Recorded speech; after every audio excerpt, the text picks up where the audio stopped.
Alright, we're going to discuss how to set up a high idle and a throttle cut. One of the huge benefits to having a high idle is it allows you to maintain elevation when you're doing 3D maneuvers.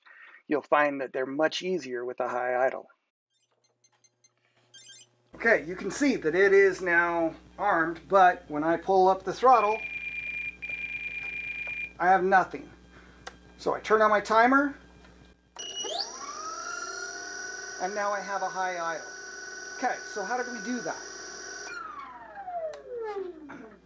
First thing we do is we go in and we go to the throttle cut. We're going to choose a switch. You're going to see that it is at 130. Take it down to 100 because it needs to be at 100 to arm your ESC. Now when the switch is down, it's at 100. When the switch is up, it will move however the throttle is. The next thing we're going to do is go to your mixing. And in the mixing, we're going to do a mix, and we're going to do a normal, throttle, to throttle. I'm going to put it on a switch, active, inactive. And I'm going to take this down to maybe 20%. Every plane's going to be a little bit different. Some may be at 25, some may be at 16.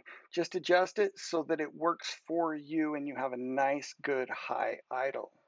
So the next time you're putting together a plane or when you have an electric, think about setting up a high idle and a throttle cut. Do them on the same switch and they'll work out well together. Till next time, happy landings.